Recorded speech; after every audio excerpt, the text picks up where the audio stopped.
Walaupun kalian gak yakin jawabannya benar atau salah, yang penting pede aja, track aja, langsung tracking jawabannya. Benar salah itu tak bisa belakangan. Oke? Bisa? Bisa saya tes dulu? Bisa ya, tes ya. Hari ini hari apa? Sabtu. Bajunya saya warna apa? Apa paling keren nomor 1 di Indonesia? OCBC dong, tepuk tangan dulu dong. Tuan rumah juga di sini ya. Cuan terus, oke? Nah, harus pada bengong ya. Oke. Nah, jadi itu pokoknya 2 hal. Yang pertama harus berenergi, yang kedua harus berpartisipasi, oke? Nah, dan ini juga penting banget nih, karena jenis partisipasi itu beda-beda. Ya kadang-kadang orang bilang, iya Mas saya udah berpartisipasi, tapi tunggu dulu, tergantung seperti apa. Saya udah take action kok, ya tergantung actionnya seperti apa. Karena apa yang Anda berikan itu juga kalian dapatkan kan seperti saya bilang, oke? Nah sebelum saya menjelaskan lebih banyak lagi, apalagi hari ini nanti kita berbicara tentang keluar dari zona nyaman, ya cerita-cerita dan seterusnya.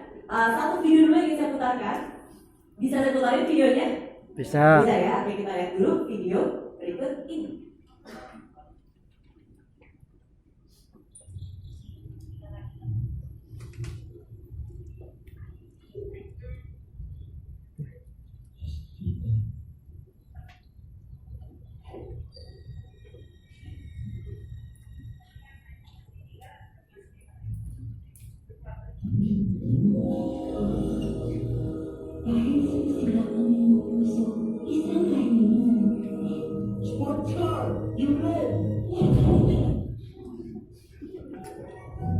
Nah, tepuk tangan dulu dong buat pemuda ganteng kita.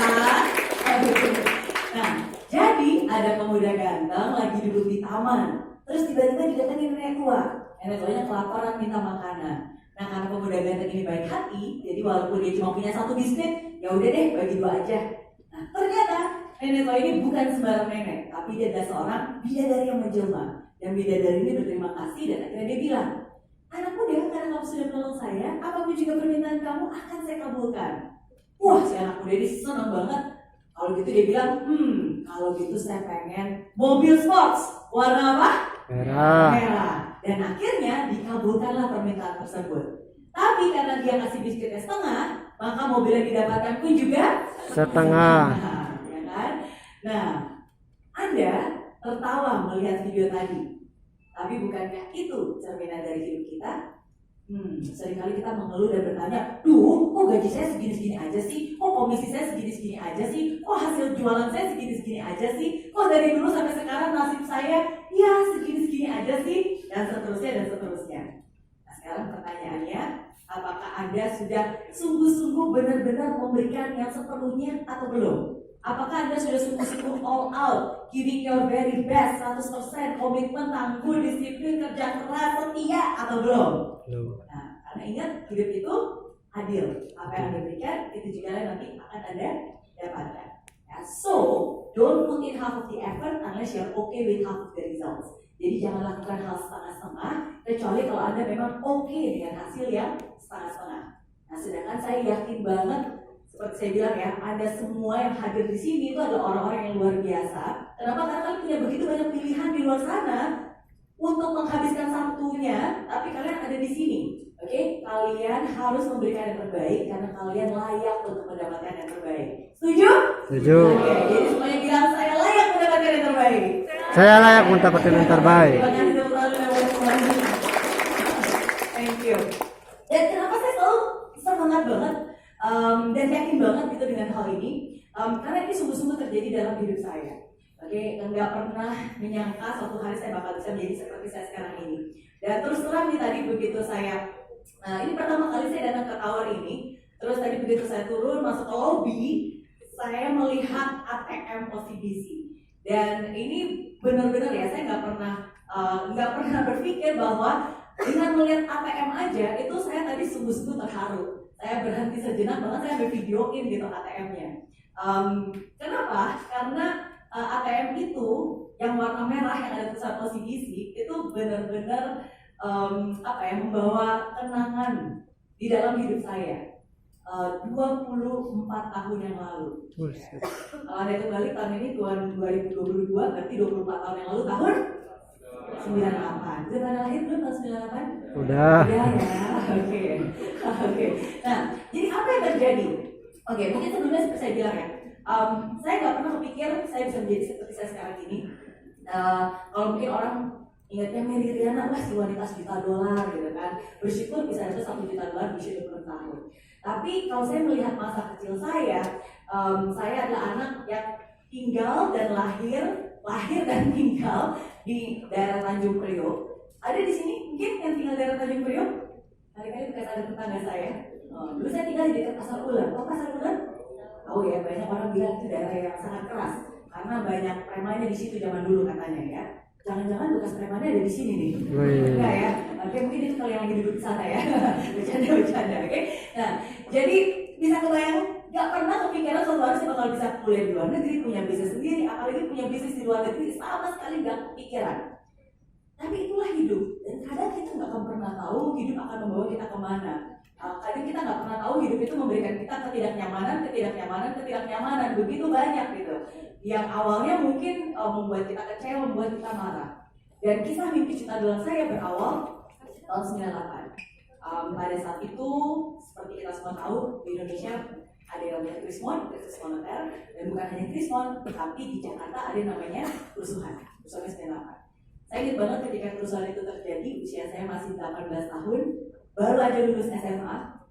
Tadi mau kuliah di Trisakti, karena papa saya di bekas Trisakti, tapi masih ingat banget, baru pagi-pagi ambil formulir pendaftaran, tiba-tiba sorenya ada peristiwa penembakan mahasiswa Trisakti. Dan akhirnya 2 minggu kemudian disusul oleh kerusuhan. Suatu kejadian yang menakutkan, membingungkan, mengkhawatirkan. Dan terus terang pada saat itu, ya kita semua nggak tahu gitu, mau seperti apa, masuk kantor atau seperti apa. Nah, tapi bersyukur di tengah kesulitan itu, ternyata pemerintah Singapura menurunkan bantuan kepada beberapa pelajar di Jakarta. Nah, karena dari nilai saya cukup baik, jadi saya diterima di salah satu universitas di Singapura. Nilai cukup, tapi uang nggak cukup. Dan disitulah akhirnya keluarga kami mengajukan bantuan permohonan pinjaman. Dan setelah dilihat dari latar belakang keluarga, pekerjaan ayah saya, pendapatan ayah saya, akhirnya bantuan pinjaman itu diberikan. Nah, singkat cerita, akhirnya saya bisa kuliah di NTU, Nanyang Technological University Singapura, tempat yang sangat indah dan sangat megah. Wow, keren Singapura. Tapi, gak ada satu orang pun yang pernah nyangka bahwa ternyata di tempat yang seindah dan semegah itu ada seorang mahasiswi dari Indonesia yang harus berjuang bertahan hidup hanya dengan $10 setiap minggunya. Dan itulah kisah hidup saya, bagaimana saya terdampar seorang diri dan harus berjuang bertahan hidup hanya dengan $10 setiap minggu. $10 setiap minggu, anggap aja pakai kurs dolar Singapura sekarang sekitar 10 ribuan, berarti seminggu 100 ribu. Kalau seminggu 100 ribu berarti sehari sekitar 14 ribu rupiah. Kira-kira bisa nggak ya bertahan hidup hanya dengan 14 ribu rupiah sehari? Di Singapura? Wah, jangan di Singapura ya, di Jakarta udah susah ya. Kalau kalian bisa 14 ribu rupiah sehari? Bisa, tepuk tangan dulu dong ya. Bisa apa nih? Bisa ngutang, bisa mie instan, ya kan? Bisa gila katanya ya. Bisa dikejar-kejar pinjol juga ya. Oke, nah, tapi walaupun itu saya suka semangat Anda. Saya suka semangat Anda dari bisa, gak tahu gimana caranya, pokoknya bisa. Bagus. Justru semangat seperti itulah yang harus dimiliki. Ya, kenapa? Ya karena kadang kita tuh nggak tahu seberapa kuatnya kita sampai kita dihadapkan di dalam sebuah situasi yang mengharuskan kita untuk menjadi kuat. Kadang kita tuh nggak tahu bahwa, wow ternyata saya tuh sekuat itu ya, kita tuh setangguh itu ya, sampai kita dicemplungkan di dalam sebuah situasi yang mengharuskan kita untuk menjadi manusia-manusia kuat dan tangguh tersebut. Nah, dan saya yakin ketika saya menceritakan tentang pengalaman saya, mungkin Anda pun akan kembali teringat akan masa-masa sulit yang juga pernah Anda lewati. Masa-masa ketika saya buka dompet, nggak ada lembaran sedikit pun, yang ada hanya recehan, dan saya tahu itu nggak cukup untuk biaya makan saya hari itu. Kita semua pasti pernah melalui masa-masa sulit, dan kita semua berhasil melewatinya. Itu menunjukkan satu hal, we are not just a survivor, but you are a fighter. Anda jauh lebih tangguh, jauh lebih kuat dari apa yang Anda bayangkan, dari apa yang Anda pikirkan. Setuju? Oke, dengan tepat sekali buat semuanya. Pada tangguh. Kalau istilah kerennya itu namanya the power of kepepet. Pernah ngalamin? Masih ngalamin? Masih ya. Kenapa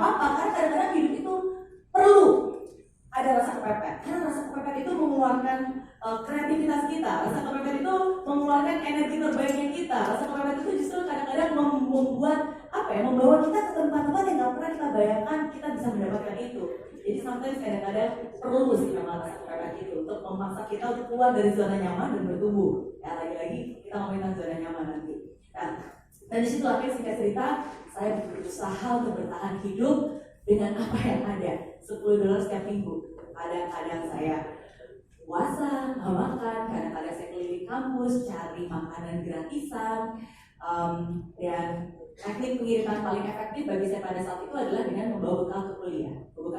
Dan bekal itu sederhana, saya taruh di kotak plastik dan isinya sepotong roti tawar. Nah, saya masih ingat banget ketika setiap hari begitu kelar kuliah, teman-teman biasa ngajakin saya, mari kita ke kantin yuk, kita makan siang bareng. Dan karena saya bawa bekal, tapi saya minder tempatku, jadi saya biasanya ngeles ya, saya bilang, enggak deh, nanti aja, gue masih kenyang. Padahal udah lapar banget. Dan setelah teman-teman yang lalu balik ke kantin, tempat kampus sudah lebih sepi, dan disitulah baru saya pergi ke suatu tempat yang paling sepi di kampus, yang gak bakal pernah lihat orang. Dan disitulah saya buka tas saya keluarkan kotak makannya, dan saya makan roti tawarnya. Nah, kalau kalian bisa nebak, kira-kira tempat mana ya yang paling sepi di seluruh kampus yang gak bakal pernah lihat orang? Kira-kira di mana? Taman. Di toilet. Kok tahu? Oh, oke. Udah nonton filmnya ya, oke. Kirain pengalaman pribadi, oke. Tapi kalau pengalaman pribadi nggak apa-apa, karena saya selalu bilang kalau senasib sama Mary Riana, berarti nanti nasibnya juga kayak Mary Riana. Amin. Oke. Nah, dan itulah satu pengalaman hidup yang selalu membekas di ingatan saya. Dan kenapa tadi saya bilang ketika saya ngeliat ATM OCBC di bawah, saya benar-benar terharu banget. Apalagi saya ngeliat ada ATM OCBC yang di bagian depan, kalian tadi pada merhatiin nggak sih masuk? Ya kan, ya ada wajah perempuan yang gitu, ya. Ada muka saya gitu tertempel nyata di ATM OCBC itu buat saya benar-benar meaningful banget. Kenapa? Karena di kampus saya di NTU satu-satunya bank yang ada ATM-nya dan ada banknya di kampus saya itu adalah OCBC. Dan saya tahu letaknya itu adalah di depan kantin B. Dan setiap hari saya ngelewatin kantin itu, melewati ATM-nya. Dan saya tahu saya nggak punya uang untuk bisa withdraw. Tabungan saya di OCBC, tapi saya harus irit-irit karena kan tadi saya dapat pinjaman dan pinjaman itu kan dimasukin ke buku tabungan. Dan setiap kali saya ngelewatin ATM dan ngelewatin kantin, saya berpikir bahwa wow, oke, saya harus irit-irit nih. Dan setiap kali saya ke kantin pun itu benar-benar saya selalu kalau bisa punya rezeki dan saya pesen makanan yang paling murah pada saat itu adalah $1.10. Itu cuma dapat nasi sama 2 sayur, nggak ada daging, paling murah. Nasi 1 toge sama 1 tahu, paling murah. Dan biasanya kalau di kantin itu suka ada panci isinya kuah. Saya nggak tahu di Jakarta juga ada kayak gitu nggak ya? Dan biasanya ya udah nasi sama toge sama tahu semuanya putih warnanya kebetulan, oke? Tapi biasanya saya suka ngadu pakai kuah untuk bisa menambah rasa. Dan syukur-syukur kalau pas lagi ngadu kuahnya ada beberapa sisa-sisa dagingnya yang juga ikut tempel. Lumayan protein untuk hari itu. Itu hari-hari di mana saya masih punya uang. Tapi kalau di hari-hari di mana uang sudah menipis, ya kadang-kadang makan lapar atau ya makan roti di toilet. Gitu. Dan kenapa sekali lagi ingatan itu begitu membekas? Karena ada begitu banyak perasaan campur aduk hidup saya pada saat itu. Sedih, kecewa. Terus terang saya merasa hidup ini nggak adil. Saya merasa Tuhan itu nggak adil gitu. Kenapa begitu saya lulus SMA harus ada kerusuhan? Kenapa teman-teman yang lain bisa makan enak di kantin? Kenapa Kenapa kalau banyak orang yang bilang masa muda adalah masa yang paling bahagia gitu. Dan tapi saya merasa mana buktinya? Jangankan bahagia, mau hidup biasa-biasa aja kok rasanya susah banget. Sedih, kecewa pada saat itu. Nah, tapi apa yang akhirnya merubah sosok mahasiswa dengan kondisi seperti itu bisa menjelma menjadi seorang Mary Riana hari ini? Tentu saja ada prosesnya. Oke, dan hari ini mungkin saya bisa ceritakan secara singkat bagaimana proses itu mengubah hidup saya. Dan yang pertama adalah karena saya berani bermimpi besar. Saya bersyukur hidup